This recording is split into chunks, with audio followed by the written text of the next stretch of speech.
There are readings that feel routine. There are readings that feel significant. And then there are readings like this one where something comes through that stops you mid thought and makes you want to choose every word carefully because what is being described is rare in the truest sense of the word. Not rare like uncommon, rare like once.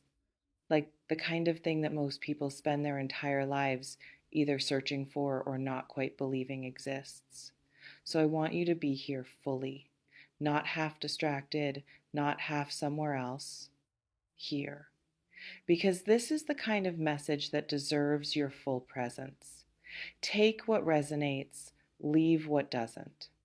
And if something in you already knows what I am about to say, subscribe, because there is so much more of this waiting for you. Let's go slowly with this one. Let's go carefully.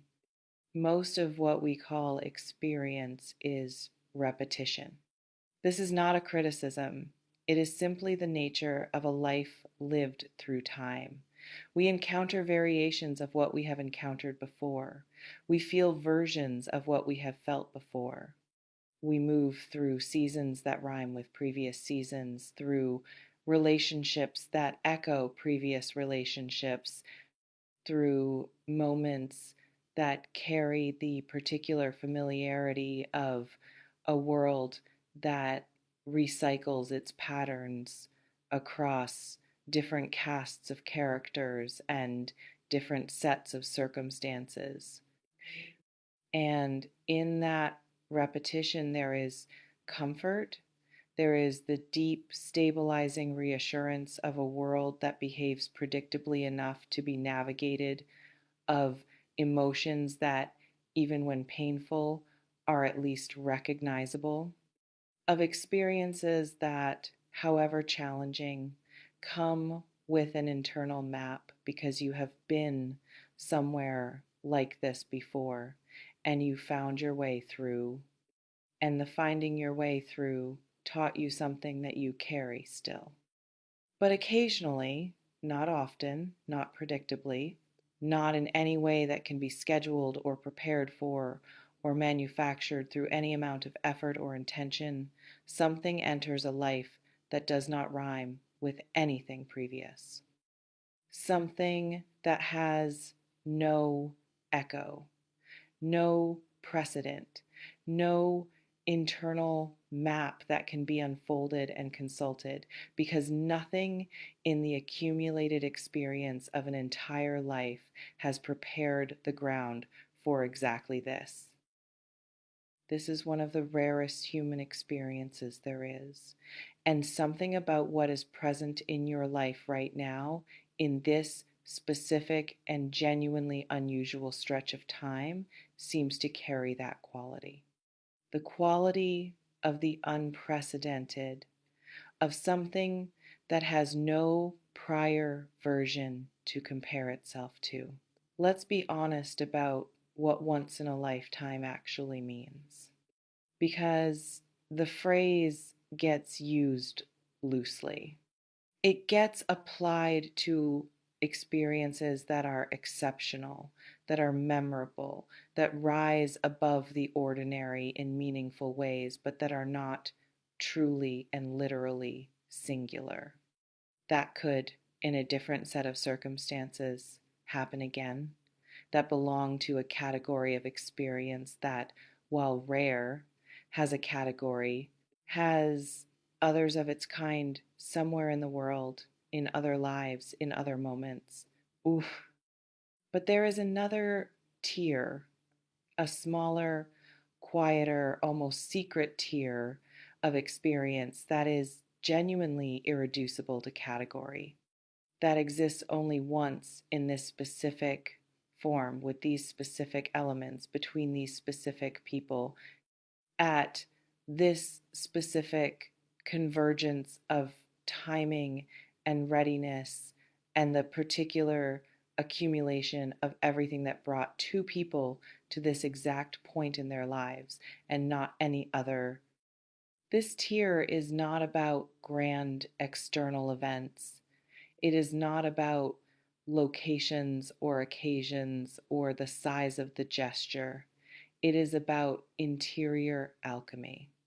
The specific, unrepeatable chemistry that occurs when two people who have each been shaped by everything they have survived and learned and become arrive at the same moment, at a readiness for each other that neither of them could have reached any earlier. That required precisely the journey that preceded it, with all its difficulty and all its duration. What seems to be forming around you belongs to that tier, not to the category of beautiful but repeatable, to the smaller, quieter, genuinely singular category of something that could only happen now, that could only happen between these people, that could only emerge from this specific, unrepeatable confluence of who you are at this exact point in your becoming and who they are at this exact point in theirs. There is a phenomenon that people who have experienced this describe in remarkably similar ways, regardless of culture or language or circumstance. They describe a feeling of recognition that precedes understanding. Not the recognition of having met someone before, not the recognition of a familiar type or a familiar pattern or a familiar emotional dynamic, but something stranger and deeper than that.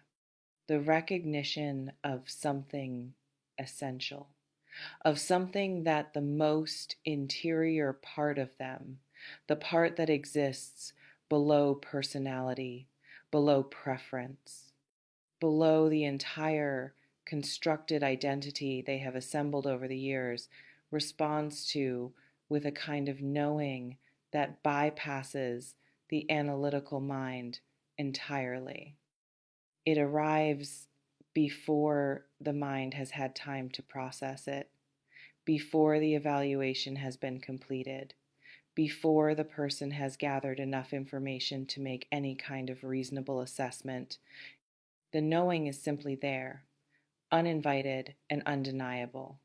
Like a tuning fork that responds to a particular frequency it was made to respond to, not because it decided to, but because it was built that way. You may have felt something like this already, in a moment you perhaps did not fully trust. In an instance of recognition that you perhaps filed away under coincidence or projection or the unreliable nature of first impressions, something that seemed too immediate to be credible, too certain to be safe. But credible and safe are not always the criteria by which the most significant things arrive. Sometimes the most true things arrive most quickly. Sometimes certainty comes before the evidence that would justify it, not because the certainty is false, but because some part of us knows things through channels that move faster than rational processing. Let's talk about why this kind of experience is as rare as it is. Uh, it requires a specific alignment that almost never occurs. And I mean this in the most practical, most human, most unromantic sense possible, because understanding the rarity requires understanding all the ways it almost didn't happen. All the conditions that had to be exactly as they were for this particular convergence to be possible. First, it requires two people who have done enough of their own interior work to be capable of genuine meeting. Not perfect people, not healed people in the sense of having resolved everything and arrived at some final completed state, but people who have been willing, however imperfectly, however reluctantly, to look at themselves honestly, to sit with what is difficult in their own histories, to develop through whatever combination of experience and reflection and the slow work of growing up, enough self-knowledge to be present with another person without completely losing themselves in the encounter. That alone is rarer than it sounds. Most people, most genuinely good, genuinely warm, genuinely well-intentioned people have not done enough of that work to be truly available for this kind of connection. They are available for connection that is pleasant, connection that is comfortable, connection that asks of them what they already know how to give. But the deeper meeting, the one that requires you to be seen in the places you have most carefully hidden, requires a specific kind of readiness that develops slowly through difficulty and cannot be rushed. Second, it requires timing. Not the mystical timing of fate, but the very practical timing of two people arriving at their readiness at the same time. Which is, when you consider how asynchronously human lives develop, how rarely lives run at the same pace, how often one person arrives at readiness years before or after another, genuinely unusual. The number of connections that could have been this but weren't, simply because the timing was off, simply because one person was ready before the other or after the other, is staggering. That both of these conditions seem to be met, that both of you seem to be at a point of readiness that is genuinely concurrent, is part of what makes what is forming so unusual. So, specifically and precisely once in a lifetime, there is something I want to say about the moon in all of this. Not in any prescriptive sense, not as a force that is doing something to you from the outside, but as a metaphor, as a way of describing something about the quality of what is present. The moon does not generate its own light. It receives light from a source so much larger than itself and reflects it back into the darkness. It does not try to be the sun. It does not attempt to produce what it cannot produce. It simply receives, and in receiving becomes capable of illuminating things that would otherwise be invisible, of making navigable a darkness that without it would be absolute. There is something in the dynamic between you and this person that carries that quality, a capacity for each other's light, a way in which each of you, in the presence of the other, becomes more visible to yourself, more legible, more honest, more capable of seeing what you actually are rather than what you have learned to perform. This is one of the most valuable things one person can offer another, and it is not something that can be consciously decided into existence. Either it is there or it is not. Either something in the encounter produces that particular quality of mutual illumination, or it doesn't. In what seems to be forming between you, it appears to be there. Now let's sit with what this means practically for your actual life, your actual days, your actual experience of moving through this period. It means that what is arriving or deepening or finally surfacing after a long time below deserves a quality of presence that ordinary experience does not require. It deserves the version of you that is not managing, not performing, not strategically presenting yourself in the way most likely to produce the outcome you want. It deserves the version of you that is simply, completely, without reservation here. This will feel vulnerable. It may feel more vulnerable than almost anything you have done before. Because the deeper the potential of something, the more there is to lose in the losing of it. The higher the stakes of genuine meeting, the more terrifying the exposure required to make that meeting possible.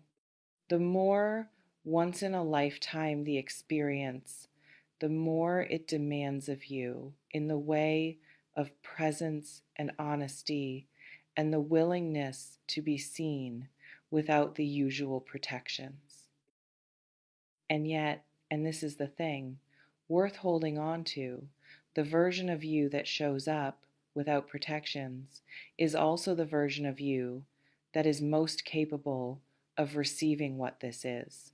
The armor that protects you from being hurt also prevents the very connection it is supposedly protecting your capacity for. You cannot have both the protection and the depth. You have to choose. And in this particular moment, with this particular person, at this particular once in a lifetime convergence, the depth seems worth the choosing.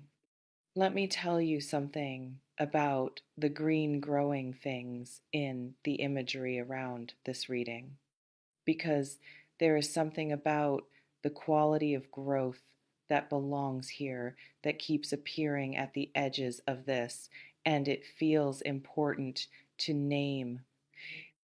Living things do not grow toward comfort, they grow toward light.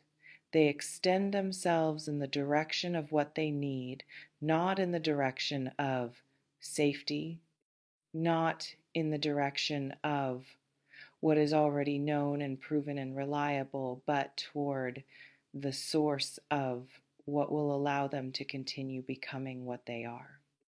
There is something in what is forming between you that is asking for that quality of growth. That is asking you to extend yourself toward what is alive and real and genuinely nourishing, even when the direction of the reaching feels uncertain.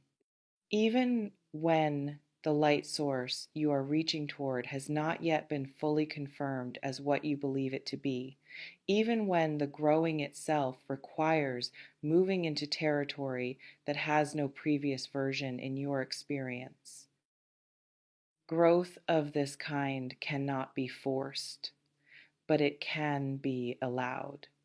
And allowing it, creating the conditions in which it can happen naturally, in its own time, in its own direction, without trying to control the form it takes before it has finished taking form, is perhaps the most important thing you can do right now.